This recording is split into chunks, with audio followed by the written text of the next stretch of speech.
Bismillahirrahmanirrahim. Assalamu alaikum. Welcome to Newsroom. I'm your host, Khalid. But today is the 15th of August 2023, and these are the stories that we will be discussing in detail during the course of the show. We'll begin with the today. It is yesterday we celebrated our Independence Day with a lot of fervor, with a lot of joy, with a lot of determination to bring the country out of all the different issues that it is confronted with. Today is the Independence Day of India, and today all across the world, whether it be in India or in other parts of the world, Kashmiris are celebrating this very day as a black day. Why? Because on the one hand, India is celebrating its independence, but on the other hand, it is curbing the independence of all the Kashmiris, whether it did be in the illegally occupied Jammu and Kashmir, or whether it be in other parts of the world, whether it be also the minorities like the Dalits, like like the Muslims, like what is happening in Haryana, like what is happening in other parts of the country, whether it be Sikhs, whether it be Christians. No minority has the right to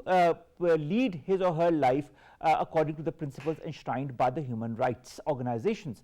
This is going to be our first segment, the Indian Independence Day as a black day by the Kashmiris across the world, the basic reasons for that, what is the way forward, how can the situation of the Kashmiris across the world be ameliorated. Our second story, ladies and gentlemen, today concerns Donald Trump. Now, Donald Trump has been indicted for the fourth time, a total of 13 cases as far as his involvement in the 2020 elections, or his involvement in a very negative manner as far as these elections are concerned.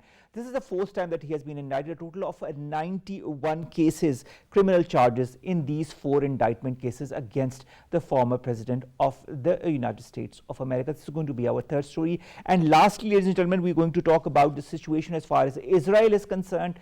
We all know about how the Israelis are treating the Palestinians, not since now, not since a year, 2 years, but in fact since decades. And the latest in this spate of attacks is the killing of 2 Palestinians by the Israelis and their raid on the occupied West Bank. Again, nothing new. They are raiding the West Bank on a very regular level, and this is what is creating this. Again, another human rights abuse that is continuing since decades. This is going to be our third story.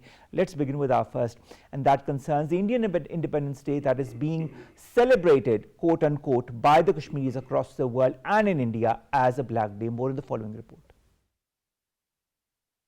Kashmiris on both sides of the line of control and the world over are observing the Indian Independence Day as Black Day in protest against New Delhi's illegal occupation of their homeland. The Kashmiris across the world are staging anti-India demonstrations to draw world's attention towards Indian brutalities in the occupied valley. Posters have again appeared in different areas of the territory. The posters said that India had invaded Indian illegally occupied Jammu and occupied Kashmir forcibly against the will of Kashmiri people. In order to tighten its grip on occupied valley, the Modi-led fascist Indian government repealed Kashmir's special status on August 5, 2019 and imposed a military siege in the territory. The abrogation of Article 370 was an assault on the constitutional order and was taken without the consent of the people. Additionally, Article 35A, which safeguarded certain residency rights and protections for the local population, was completely scrapped. Pakistan is standing in complete solidarity with the oppressed people of Indian illegally occupied Jammu and Kashmir and providing political, moral and diplomatic support to Kashmiris. The people of Indian illegally occupied Jammu and Kashmir will get freedom from clutches of brutal occupation forces. In order to assure sustainable peace in South Asia, it is imperative to resolve the Kashmir dispute as per relevant resolutions of United Nations and the aspirations of the Kashmiri people.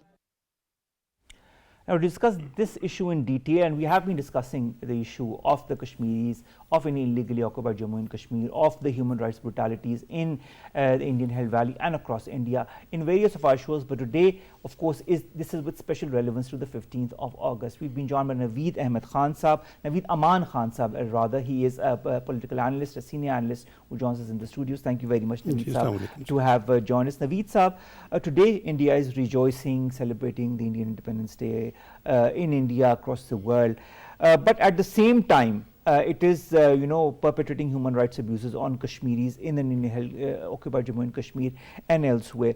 Isn't it, in your point of view, a matter of shame for a country that considers itself to be the largest democracy, to be a pluralistic country, or is it?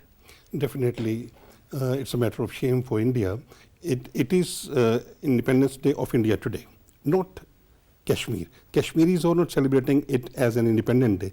They are celebrating it as a black day because they don't think that they are the part of India.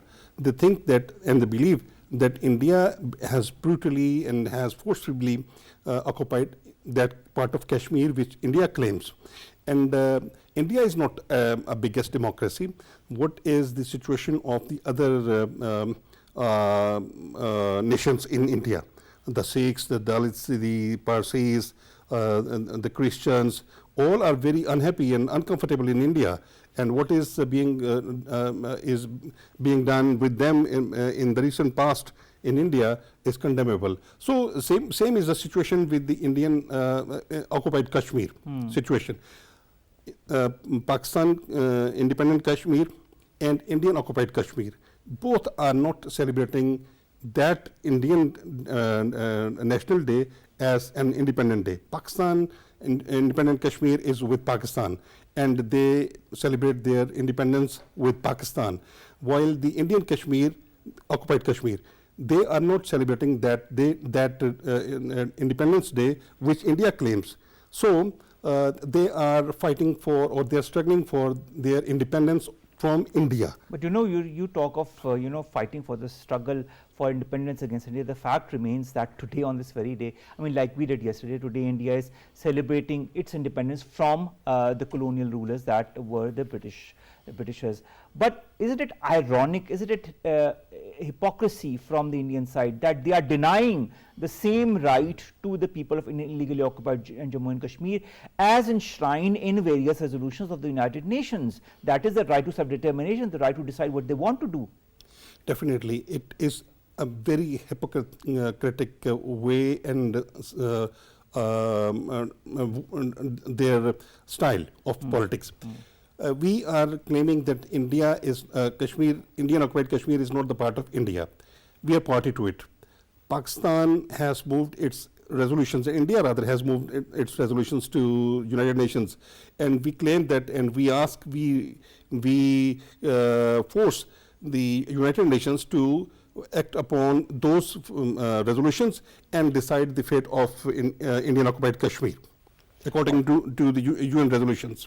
Now, Naveed, Aman Saab, the fact is that India is using different tactics to suppress the people in Indian illegally occupied Jammu and Kashmir, whether it is the denial to their right to free information, free flow of information, or to kind of share the information of what is actually going on in the Indian Hell Valley, whether it be through food insecurity, whether it be through economic deprivation. There are different tactics that the Indians are using as far as this valley is concerned. Do you feel that these tactics will somehow influence the Kashmiris to stop or to reduce the intensity of their fight to self-determination? Never, never. It will never stop, and it will even enhance their struggle. The struggle started from initiated by Maqbool Bhatt, and then Afzal Guru, and then Burhan Wani. Burhan Wani is a young boy who was martyred by Indian armed forces. It shows that the next generation from Afzal Guru to Burhan Wani. Burhan Wani is representative of the new generation, and they have not stopped their struggle. And after Burhan Wani, the next generation is not stopping for their right of self-determination and their independence from India.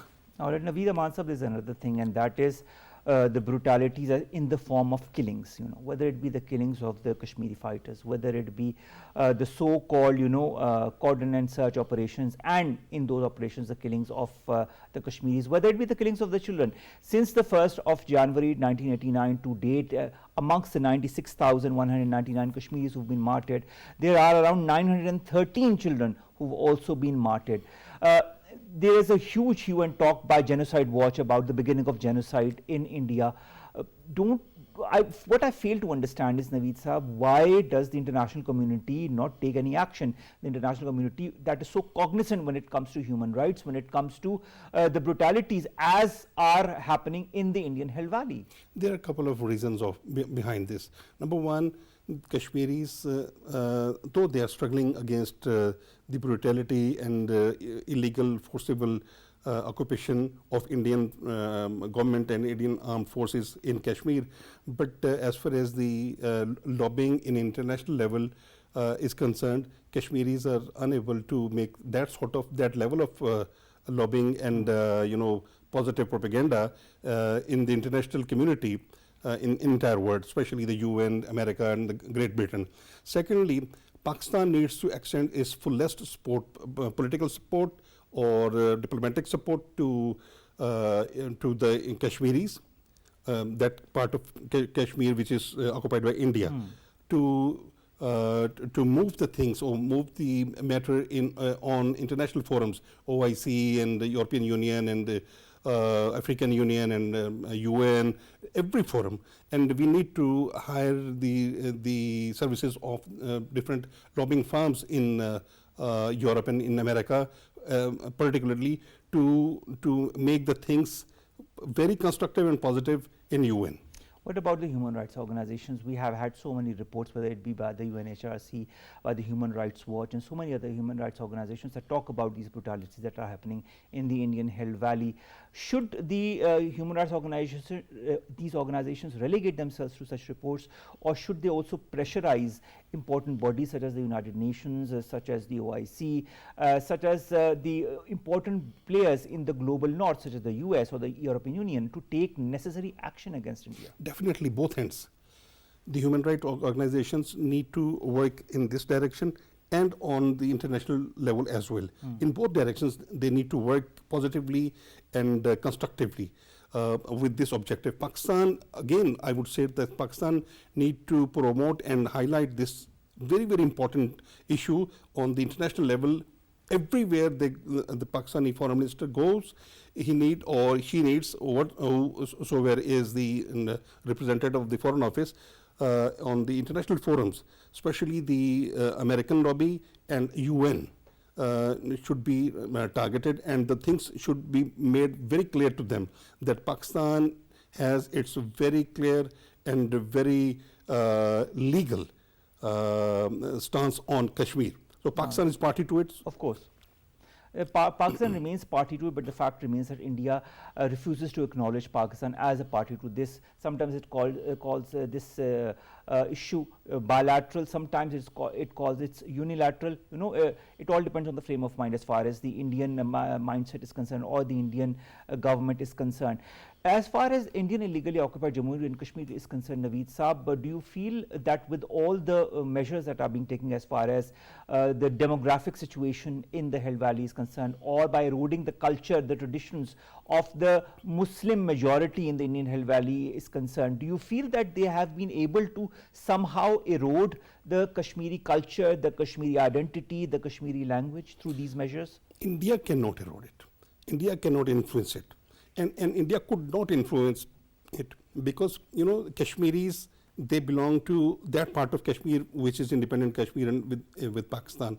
Both the parts are having the same culture, almost the same languages, and almost the same religion is the same. Both are Muslim majority regions, and these are the commonalities which favors both of the parts. And the Kashmiris, which are occupied by India, their heart works with Pakistan and independent Kashmir. So they don't accept Indian occupancy and Indian brutality, Indian forcible, all the actions which Indian government is making against them. Speaking of actions that the Indian government is making, let's also talk about the 5th of August 2019 and an action taken by the Indian government that is also against the Indian constitution and the articles of the Indian constitution. These unilateral moves, how do you see them? Do you feel that the different cases against it that are currently going on in the Supreme Court, will they have any effect whatsoever? Definitely. It can work and it will work, but I don't think it will work in India, because the Supreme Court of India is also qualified in party to Indian government. But it will work outside India. Pakistan and the Kashmiris, they condemn and they don't accept that annexation of Kashmir which is made against 370 and 35A. even abrogation of that law, Indian law, is not accepted by either Kashmiris or the Pakistanis, or even those who don't live in Pakistan and Kashmir. They live in different parts of the world. And they are Pakistanis either or Kashmiris, they are not going to accept it. And what went wrong in 2019, August 5, 2019, when India captured that part and swallowed that part of Kashmir, and made it into a union territory. Yes, yes. What was, I would say that it was very unfortunate that by then the government of Imran Khan, that it did not react in that a way which is the stance of Pakistan, and which is the fundamental, policy of Pakistan, or the claimant of Pakistan on Kashmir. It should have been claimed, and it should have been raised by then on international level, on international forums. But Imran Khan and his party, they did not highlighted it as it should be. Coming to India, under the Chief Justice of the Indian Supreme Court, Mr. Chandrachud, they are hearing a couple of petitions that have challenged the Article 370. A lot of Kashmiris that I have talked to have a lot of expectations from any positive result, that any positive outcome that might come out as a result of these petitions. Are you optimistic, or should the Kashmiris be optimistic? They should be. Because if the optimism is not there, the struggle will vanish. So the struggle will continue if they find light in their struggle. The sacrifices of the freedom fighters, all parties, Hurriyat Conference, all other parties, either the Kashmiri leaders are in jail, Indian jail, or they are in exile, or they are martyred. So the sacrifice of, I would say, Yasin Malik is very, very important. He is in Indian jail. And before him, Afzal Guru was in Indian jail, and he was martyred. Makbul Butt was in Indian jail, he was martyred. So these martyrdoms and these jails, sentenced jails, and these exiles will not discourage Indian Kashmiri freedom fighters and their struggle for their right of self-determination and their right of vote. All right. At the same time, Naveed Sahab, I'd like to understand also the way the Indian government is moving forward with the media clampdown. There are two reports that have come in last year. The first by the Human Rights Watch, and the second by Amnesty International. Both talk about the clamping of the media by the Indian government when they talk of what is happening in illegally occupied Jammu and Kashmir. Why is the BJP regime so afraid of media in its own country? Because they hide the realities, the facts which are prevailing in Indian occupied Kashmir. They don't want that those facts come out, and the international forums and the international community, they come to know the reality, what is happening in Indian occupied Kashmir. That is why in the Indian armed forces, the Indian government, they are curbing all this, and they are suppressing and they are depriving the Kashmiris of their right of information and of their brutalities, Indian brutalities. All right. In your point of view, I've mentioned it a bit earlier in our discussion. Do you feel that the BJP is deliberately targeting Kashmiri culture as we speak? In 2020, Urdu's exclusive status was ended in a legislation. They put Hindi, Kashmiri, Dogri as official languages in that region as well, in addition to Urdu and English. Now there are also moves that are in place or in progress in order to change the way of writing from the Kashmiri language, from Nastaliq to the Devangari script. There's a deliberate attempt to kind of move the original culture, tradition, or the language of the people in Indian illegally occupied Jammu and Kashmir as per what is happening in other parts of India. Will this have any kind of success? I don't think. I don't know. But I'm sure that Indian such attempts will not work, and the Kashmiris will not accept such changes happening in Kashmir or being forced in Kashmir. Kashmiris are very clear. And the extremism of BJP and Modi is hated in Kashmir, and they are not accepting the superiority or the governance or the forced laws or forced acts in Kashmir. That is why their struggle is there, and they have rejected all those attempts and or those actions taken by Modi in Kashmir.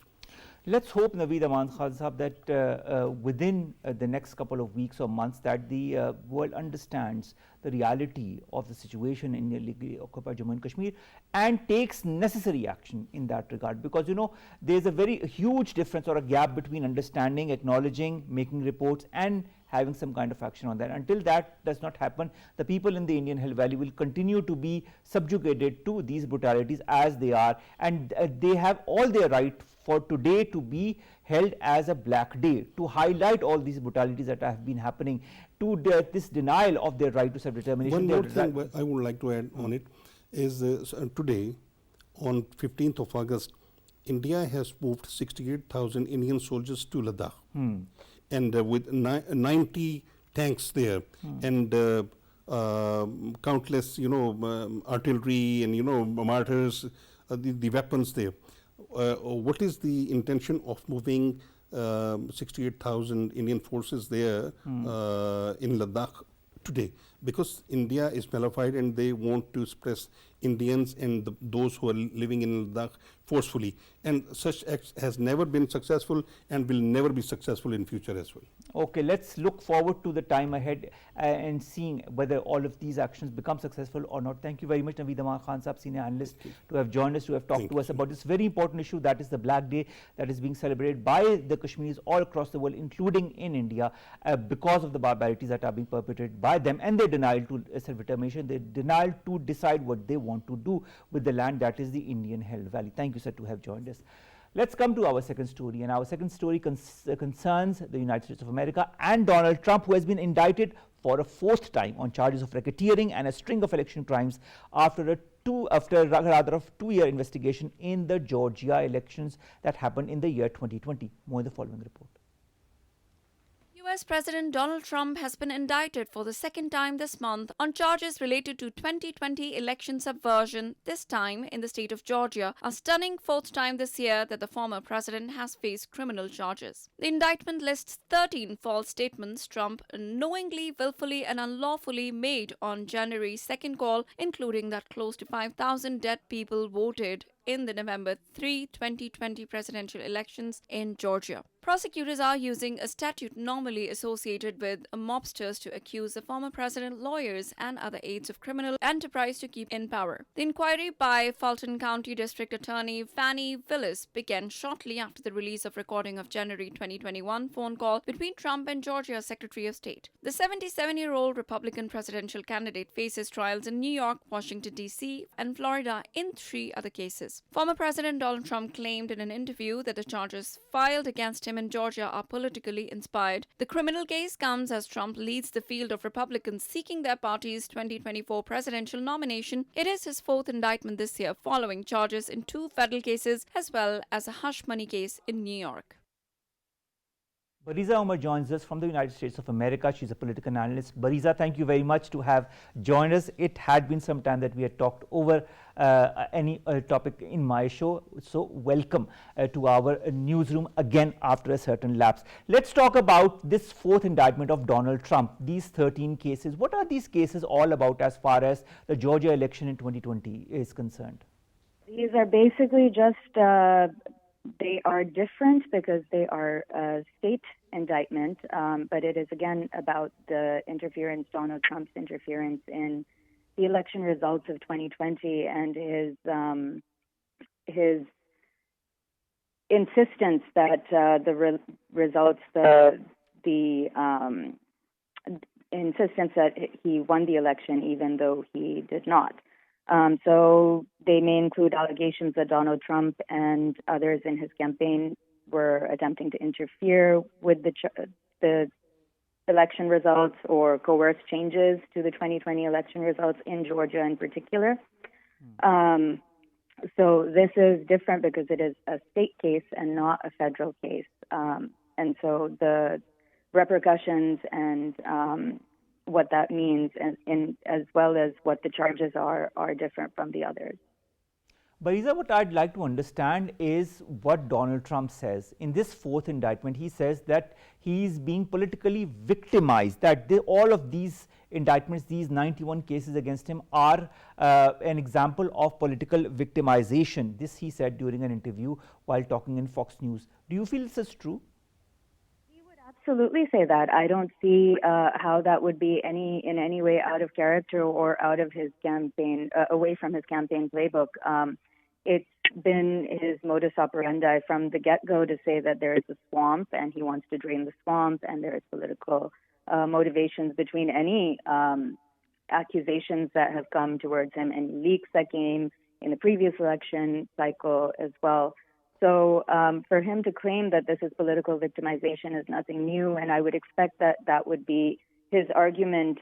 He would claim that he is not guilty in this case as well, and he would argue that this is politically motivated, given that it's in with the elections coming up. However, if that were the case, I think the Democrats are not playing it very well, because the more he talks about it, the more his supporters get behind him. So I don't think that in reality it would play that way. And if he did want to actually play the political victimization card, Hillary Clinton was also with the Benghazi grand jury. She had to sit through all of that during the campaign season as well. And even though that was suggested to be politically motivated, they didn't go after it in the same way that Donald Trump has, because that is very much a part of his playbook, his political playbook. But Isa, the legal team of Donald Trump says, and I quote, that this indictment is as flawed and unconstitutional as this entire process has been. What is Donald Trump's legal strategy, in your point of view, amid all of these predicaments? His legal strategy is going to be deny, deny, deny. He is going to argue that it is all politically motivated.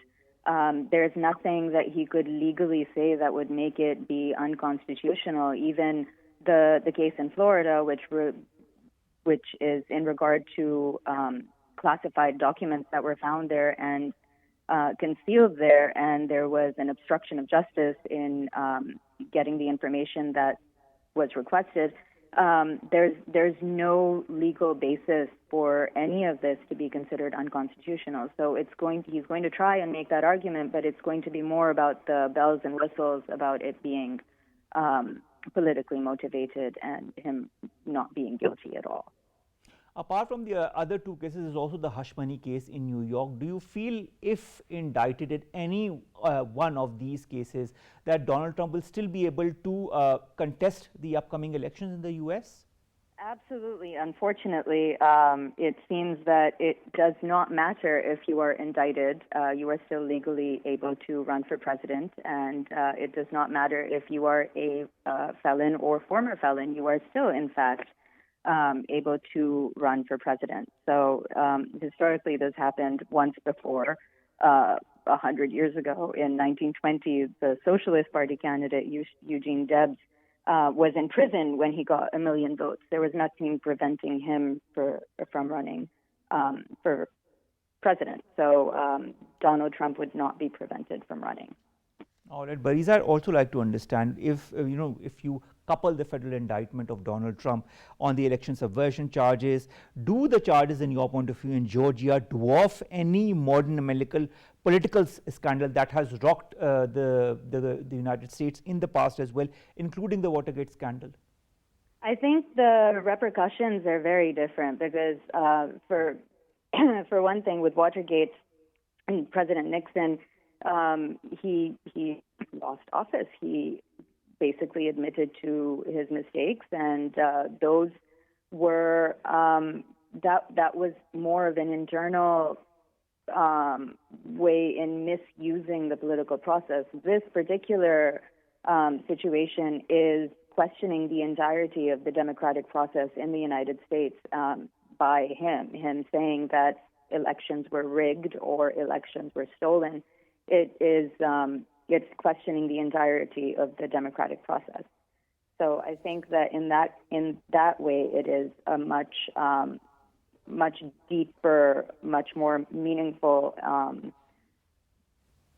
situation. All right, Bariza, when you look at all these indictments, these 91 cases that, have been charged on Donald Trump, what is the reaction of the general American public? And what is the reaction of the Republicans all across the US? There is more or less a great belief amongst the Republicans, if I understand well, that these indictments against Trump are proof of his claims that the US government has been weaponized, quote unquote, to prosecute him. Is that true? So I think that the Republican side and Donald Trump supporters in particular absolutely feel that way. And every single indictment that comes up is more proof for them. And saying that they should have made these charges sooner if they had wanted to make this be nonpartisan. Well, that's not actually something that could have happened, because if you are going to be gathering evidence, that takes time. And the fact that this is happening now is playing into their playbook, where Donald Trump is being persecuted as well as prosecuted. And so I think the American public is still deeply polarized. A lot of people who may have been waning on their support of Donald Trump are now finding themselves supporting him a little bit more again, because they do buy into this victimization, and they do not trust the Democrats. The DNC, the Democratic National Convention, they don't trust that establishment either. So that mistrust, coupled with his propaganda, his supporters are definitely getting back on that bandwagon. All right. What about the unproven allegations of collusion in the Russian investigation? There are a lot of, hue and cry. There's a lot of hue and cry being made by the Republicans as well, who view the indictments against Trump through a prism of what they see as unjustified and unproven, quote unquote, allegations of collusion in the Russian investigation. I'd like to understand what the basic Republican point of view is vis-a-vis the Russian involvement, and B, what does the rest of the US think as far as this collusion is concerned, or even the fate of Donald Trump is concerned? As far as collusion goes, I mean, right now there's also a concurrent investigation happening on Hunter Biden and him corruption charges and his relationship with the Ukraine.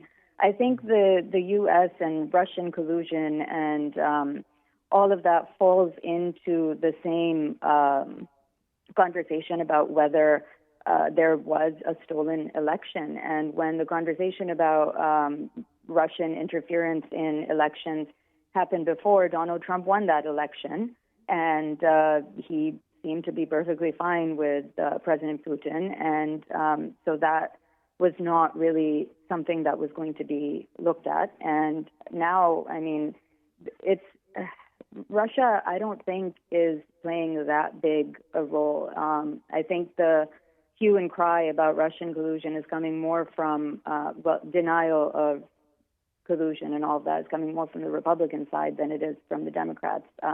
President Biden was out biking and refused to make any comments. He's not involving himself in any way with this in order to maintain some sort of distance and not give people more fodder for claiming that this is politically motivated and him trying to get Donald Trump out of the competition.